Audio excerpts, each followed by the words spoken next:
Olá, pessoal do CIT. Hoje nós estamos aqui para falar sobre uma aula de sífilis adquirida. Eu sou a Verena, estudante de medicina do segundo ano do Salesiano. Estou aqui com a minha amiga Ana, também estudante do segundo ano de medicina do Salesiano. Nós participamos da Liga de Infectologia e hoje a gente está aqui com a Luciana Coimbra para ela falar um pouquinho mais sobre o assunto com a gente. A Luciana ela é docente do curso de medicina do Salesiano, especialista em infectologia pela Unifesp, especialista em gestão de saúde pela Fiocruz, especialista em preceptoria no SUS pelo Hospital Sírio-Libanês, especialista em gestão de redes de atenção à saúde pela Fiocruz e mestre em ciência animal pela Unesp. Boa tarde, Luciana. Oi, boa tarde, meninas. Boa tarde. Tudo bem? Sim. Bom, então, muito obrigada pelo convite. Vamos conversar hoje à tarde, então, um pouquinho sobre sífilis. Sim. Então, nós temos aqui, utilizei como referência uma exposição que aconteceu no Rio de Janeiro, de novembro de 2021 a fevereiro de 2022, que nos conta um pouco sobre a história, a ciência e a arte da sífilis nesses 500 anos de história da sífilis. E também o protocolo clínico e diretrizes terapêuticas de atenção integral às pessoas com doenças, com infecções sexualmente transmissíveis, que é do Ministério da Saúde, que foi elaborado no ano de 2022. Bom, então, para a gente entender um pouco, né, sobre a sífilis, se a gente quer entender o presente, vamos voltar, então, um pouquinho nesse passado. Nós temos, então, o início lá, os primeiros relatos no século XV.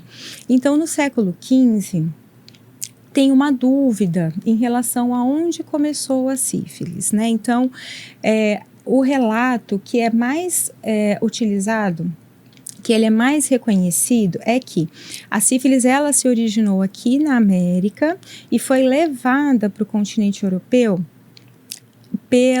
pela tropa de Cristóvão Colombo, quando veio no descobrimento da América. Então, esses primeiros relatos, eles começaram lá na Europa a partir dos portos e foram se dissipando. Depois, temos alguns relatos e faço uma ressalva aqui no ano de 1530, onde um médico italiano, ele fez a primeira publicação e ele descreveu, foi daqui que surgiu o nome sífilis, que ele colocava que um pastor de ovelhas, ele tinha sido contaminado pela sífilis, que tinha sido um castigo divino, e o nome dele era Sífilos. Então, por isso que nós conhecemos a doença como sífilis, porque ele descreveu as manifestações clínicas nele, né? Mas lembrando que até então a gente ainda não conhecia muito sobre a doença. Aí nós temos então lá em 1564, né? Já estamos no século XVI, o primeiro preservativo que foi produzido por membrana animal e começou a ser utilizado naquela época. Aí, só no século XX, em 1905, nós tivemos a descoberta do treponema, que é o causador da sífilis, que é o treponema pálido. E logo em seguida, vieram os testes diagnósticos da doença. Aí, passando um pouquinho lá no tempo, nós tivemos alguns tratamentos que eram utilizados na época, então lembrando que a gente ainda não tinha, então nós tivemos tratamentos à base de mercúrio, e um dos tratamentos utilizados também em 1917, ele injetava nas pessoas que tinham sífilis o Plasmodium vivax, que é o causador da malária, porque eles acreditavam que a partir do momento que os indivíduos tinham febre, eles eliminavam o treponema do organismo. E só em 1928 que nós tivemos a descoberta da penicilina, né, através de um fungo, que iniciou-se então os estudos a partir dessa droga. E nós temos relatos, a sífilis ela também tem um estudo que foi realizado, que ele é muito importante, muito utilizado hoje também quando a gente fala de estudos relacionados à bioética. Porque nesse estudo que foi realizado nos Estados Unidos, no Alabama, eles pegaram uma população que era uma população negra, com baixas condições socioeconômicas, analfabetos, e durante 4 décadas foram, na verdade, 399 indivíduos que alguns já estavam infectados com a sífilis e outros eles foram infectados durante o estudo. Os cientistas eles queriam observar qual que era o curso clínico da sífilis e tinha um grupo controle ali de 200 indivíduos.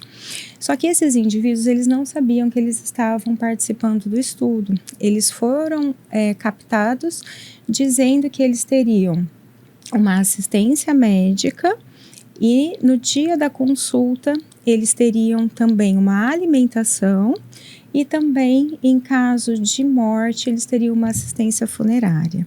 Então, ele é um estudo bem polêmico, porque ele durou 40 anos. Então, lembrando que nessa época, então, lá em 1943, ele começou em 1932. Em 1943, nós já tínhamos o uso da penicilina para o tratamento da sífilis. E mesmo assim, essas pessoas elas não tiveram acesso ao tratamento. E esse estudo só foi interrompido em 1972, com essa publicação no The New York Times sobre esse estudo, né? Então, a partir daí, ele foi reconhecido e o presidente dos Estados Unidos na época, que era o Bill Clinton, ele pediu desculpas aos sobreviventes. E nessa época, apenas tínhamos 5 sobreviventes nesse pedido de desculpas. Aí no Brasil, né? Então, nós temos aqui, a partir do século XIX, algumas publicações relacionadas à sífilis. No Rio de Janeiro, alguns casos começaram a ser registrados. Temos vários médicos, inclusive nós temos o sanitarista que dá nome à nossa liga, o Carlos Chagas, sim, que foi o primeiro presidente do Departamento Nacional de Saúde Pública, né? Tivemos ligas de combate à sífilis relacionadas nessa época também, e também utilizamos aqui no Brasil o tratamento de malária contra a sífilis no ano de 1924. Aí, então, no ano de 1933, temos alguns cartazes onde a gente começa no Brasil essa educação relacionada à sífilis. Então, temos alguns cartazes, por exemplo, esse primeiro, ele diz: fuja do beijo, o beijo evite. Ele, a sífilis, transmite. Se houver nos lábios lesões, as crianças, principalmente, correm perigo iminente, com os beijos dos marmanjões, né? E também, aquele segundo ali de 1941, que fala, antes do casamento, verifique se ele tem, tem sífilis, né? Então, já tentando ali fazer uma educação sexual no país. E somente em 1986 que nós começamos com a notificação compulsória, que ocorreu apenas para a sífilis congênita. E mais recentemente, né, alguns avanços, ano de 1990, tivemos a criação do Sistema Único de Saúde, que estabelece o direito universal e integral para os serviços públicos de saúde para todos os cidadãos do nosso país. Em 2017, um marco importante que foi relacionado ao combate da sífilis congênita. Então, nós temos no terceiro sábado do mês de outubro um dia específico para a gente lembrar desse agravo tão importante no nosso país. E também agora, né, o último ano de 2021, nós tivemos essa exposição que conseguiu reunir todas essas informações e foi a primeira exposição no mundo todo que reuniu toda essa história da sífilis em uma exposição. Então, agora vamos falar mais especificamente sobre o treponema, né? Então, ele, como a gente conversou, ele foi descoberto em 1905. Então, ele é o causador da sífilis, é o treponema pallidum, que é uma bactéria em forma de espiral. Essa bactéria ela é bem pequenininha, não é visível a olho nu, apenas no microscópio. E ela tem esse nome de pallidum porque na hora que ela é feita a coloração, ela fica de uma cor branquinha, bem fraquinha, então por isso que o nome dela é pálido. E ela tem uma característica de girar em torno dela mesma. Nós temos um vídeo que inclusive faz parte dessa exposição também, que ele pode ser acessado também pelo YouTube, que ele mostra, né, que tem uma sala que é a experiência sensorial. Então, nós temos o treponema, ele é representado por espumas. Então, as pessoas, elas caminham aqui ao redor desse treponema e aqui, nesse vídeo, observando como o treponema, ele circula no sangue, no nosso sangue. Muito legal. Ele é bem interessante, né? Então, vale a pena visitar esse catálogo, ele tem disponível na internet e a gente consegue verificar todas essas salas, tem várias questões que eu não coloquei aqui, muito interessantes relacionadas à história da sífilis. Bom, então, como estamos em número de casos? São cerca de 7 milhões de casos novos de sífilis por ano, né? Uma doença que, como a gente viu, já conhecemos, temos relatos dela há 500 anos, mas ela é uma doença que hoje nós estamos vivendo uma epidemia pelo aumento de casos de sífilis que nós temos no mundo todo. Só para a gente ter uma ideia, 7 milhões de casos é o equivalente à cidade do Rio de Janeiro toda. É como se a cidade do Rio de Janeiro toda estivesse infectada por ano com casos novos de sífilis adquirida. Tá? É muita coisa. Muita coisa. São aqueles casos por transmissão sexual, tá?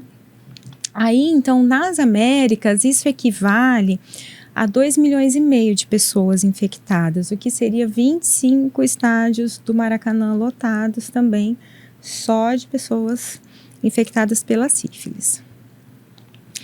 E também nós temos uma outra preocupação, né, que é a sífilis em gestante e a sífilis congênita. Então, no Brasil, só no ano de 2020 foram cerca de 115 mil casos novos. E mais, destes, então, a gente tem cerca de 63% são homens e 37% são mulheres. E uma informação importante é que esses casos hoje, eles acontecem predominantemente em pessoas de 13 a 29 anos. Então, são adultos jovens, onde a prevalência dos casos está mais concentrada.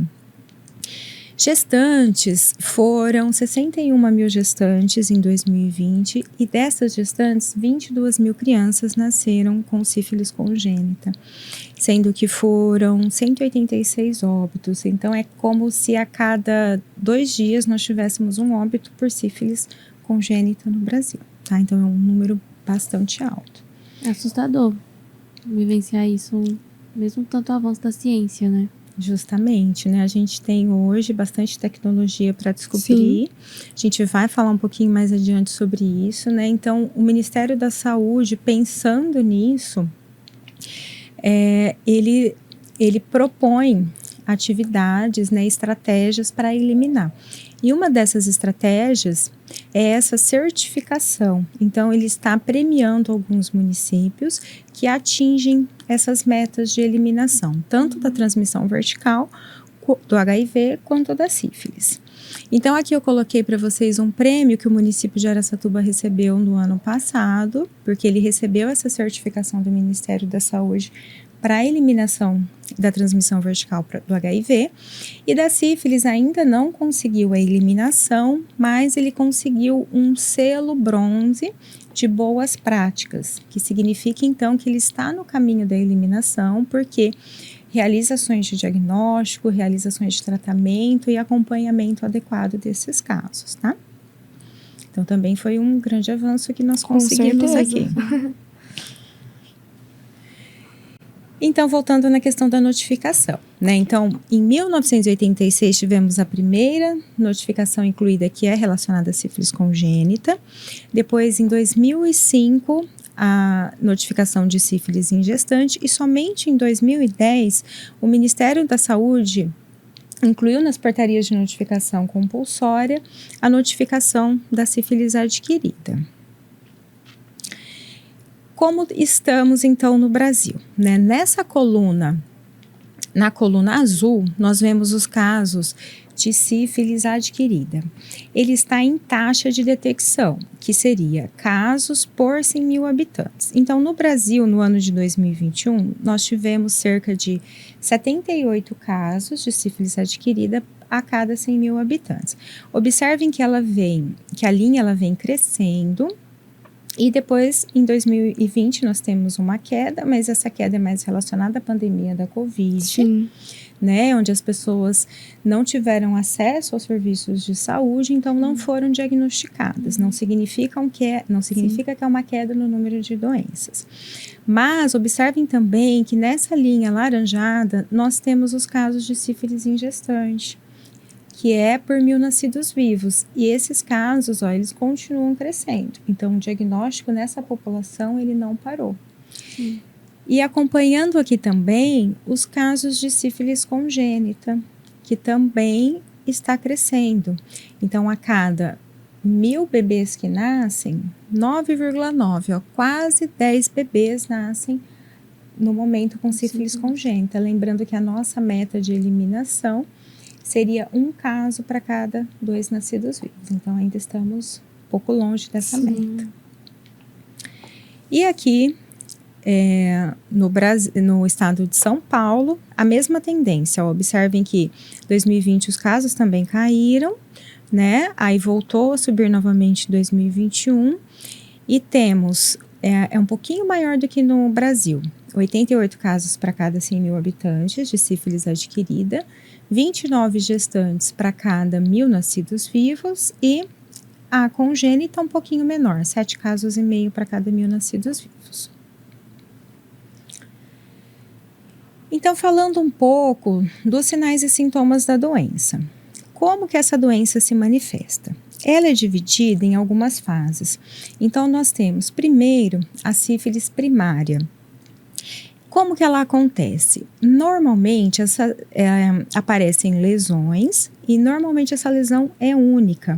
E ela vai surgir no local onde a bactéria teve contato com o corpo. Então, observem aqui esses pontos, ou ela pode ser desde a região genital, pode ser na pele, no externo, na boca. Então, aonde a bactéria teve contato, surge a lesão inicial, que pode acontecer cerca de 10 dias até 90 dias após esse primeiro contato, mas a gente tem uma média de 21 a 30 dias.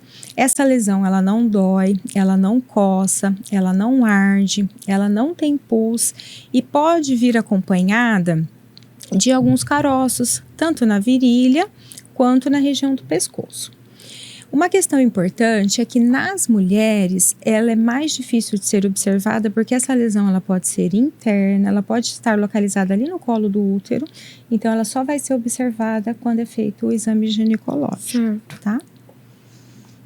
E as outras fases da sífilis, ainda na fase recente, a fase recente a gente considera até 1 ano após a infecção. Nós temos a fase secundária. Na fase secundária, nós temos lesões que podem aparecer no corpo todo, que são manchas e lesões em alto relevo, tipo pápulas. E elas podem aparecer também, tanto na palma das mãos, quanto na planta dos pés. E também elas, em geral, não vão coçar, tá? Pode aparecer algumas falhas no cabelo e na sobrancelha também. E a sífilis latente é uma fase da sífilis que a gente não tem sintomas. Então, ela fica ali adormecida, sem manifestações de sintomas, e se ela ocorrer até 1 ano, ela é considerada sífilis recente, e se ela acontecer após 1 ano de infecção, já consideramos como sífilis tardia. Aí, na sífilis tardia, nós temos também a sífilis terciária, que ela pode surgir de 1 a 40 anos após a infecção. Então, é um longo período que nós temos para a manifestação dessa doença.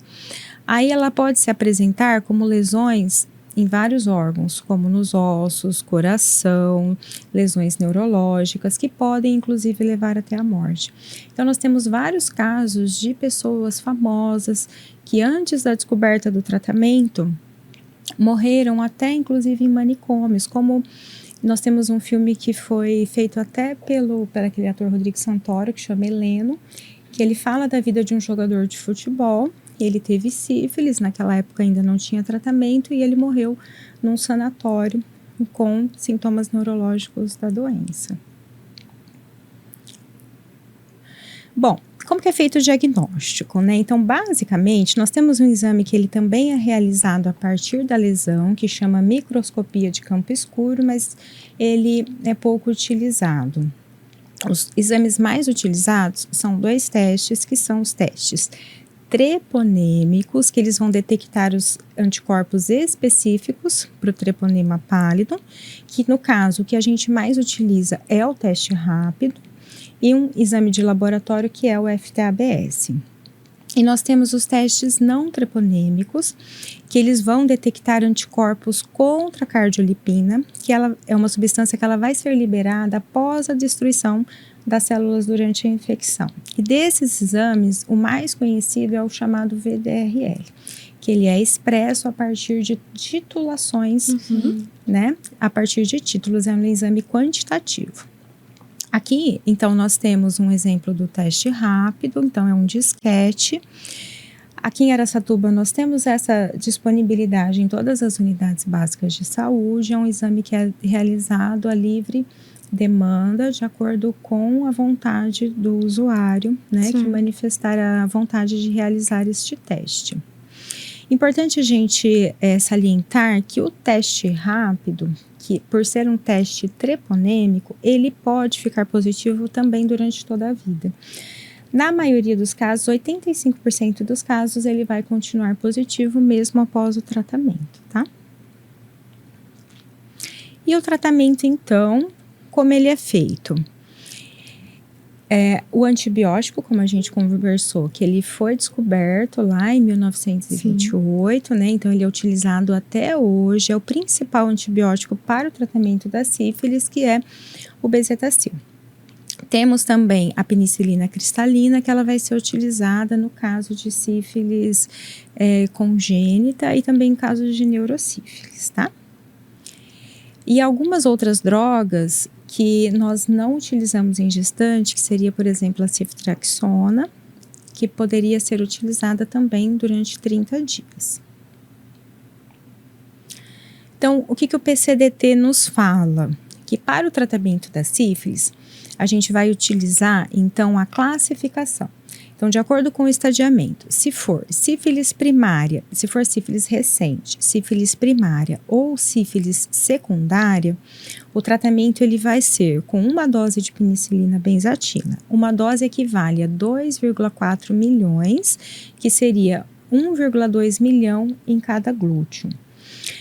A alternativa que pode ser utilizada, exceto para gestantes não podemos utilizar esse tratamento porque ele não a única droga que atravessa a barreira transplacentária é a penicilina, tá? Então, o tratamento alternativo seria a doxiciclina. Temos que fazer um acompanhamento destes casos. Para a população em geral, VDRL a cada 3 meses para verificar se a titulação está baixando, e para as gestantes esse controle tem que ser mensalmente, tá? Para sífilis tardia, nós temos então a sífilis latente tardia e a sífilis terciária. Para esse grupo, a gente vai utilizar então 3 doses de penicilina benzatina durante 3 semanas.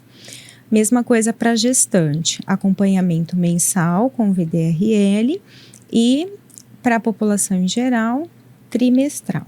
A droga alternativa é a doxiciclina, nesse caso ela é utilizada por 30 dias, não pode ser utilizada em gestantes. A gente lembra que para as gestantes, esse acompanhamento, essa aplicação, ela deve ser rigorosa. Então, ela deve ser a cada 7 dias. Se ela iniciou um tratamento numa segunda-feira, ela vai fazer a penicilina durante 3 segundas-feiras, porque senão a gente vai precisar reiniciar esse tratamento novamente, tá? Certo. Então, já finalizando, né? Nós temos aqui uma tela que ela é de 1897, o nome dela é Herança. Então, nela, o autor, ele nos mostra, ele nos retrata, né, na verdade, uma mãe que estava num hospital lá de Paris com seu filho nos braços. E esse filho, ele havia sido infectado pela sífilis e morreu por conta de sífilis congênita. Observe que ele apresenta algumas alterações, né, no seu corpo relacionadas à doença. Então, esse autor, ele nos fala que ele teve algumas questões também relacionadas à sua própria história, que ele perdeu a mãe quando ele ainda era criança, e também a irmã, as duas devido à tuberculose. Então, ele coloca que esse desenvolvimento artístico dele, ele foi muito, então, relacionado a isso, né? E ele coloca aqui, sem medo e doença, minha vida teria sido um barco sem rumo. Então, isso nos serve para lembrar que a sífilis, ela é uma doença que tem cura. Então, por tudo isso que nós vimos agora, só basta a atitude nossa, né, enquanto profissionais de saúde, para diagnosticar, tratar e acompanhar esses casos da maneira mais adequada. Nós temos todos esses insumos estratégicos disponíveis na atenção primária à saúde, então basta apenas a atitude para a cura da sífilis. A questão da orientação também, né, que às vezes falta da gente como trabalhador da saúde, né? Orientar o paciente quanto a isso. Por isso, prevenção, né? Com certeza. Então, nós temos vários momentos que a gente pode utilizar dessas orientações de prevenção, falar da importância da prevenção para toda a população. Podemos utilizar esse momento enquanto a gente está realizando os próprios testes rápidos, né? Então, se a pessoa teve uma exposição de risco, então como ela pode prevenir para a próxima não ter essa exposição novamente? Relembrar também a importância do tratamento do parceiro, né? No caso de pessoas que são casadas, têm algum relacionamento com outra pessoa e testa positivo para sífilis. Justamente. Então, as gestantes, a gente só pode considerar o tratamento, né, adequado da gestante se o parceiro também tiver feito o tratamento. Então, o parceiro também, a parceria sexual também deve ser tratada, porque senão ela vai ser reinfectada novamente durante a gestação. E aí o tratamento vai ter sido em vão, né? Que ela foi reinfectada. Justamente, pode ocorrer uma reinfecção, né? No caso, por exemplo, a gente sabe que uma pessoa com AIDS, se ela for diagnosticada com AIDS, né, ela tem direito ao sigilo. E no caso da sífilis, se ela for diagnosticada, ela também tem direito a esse sigilo pelo profissional de saúde? Todas as doenças de notificação compulsória, elas são sigilosas, né? Então, elas são tratadas ali apenas no âmbito do serviço de saúde, mas elas não podem ser divulgadas. Certo. Gostaria de agradecer a Luciana pela disponibilidade, pela aula muito boa que a gente teve aqui. Muito obrigada, Luciana. Obrigada pela atenção. Eu que agradeço a oportunidade. Obrigada. Pessoal, continue acompanhando as aulas do CIT na plataforma. E é isso.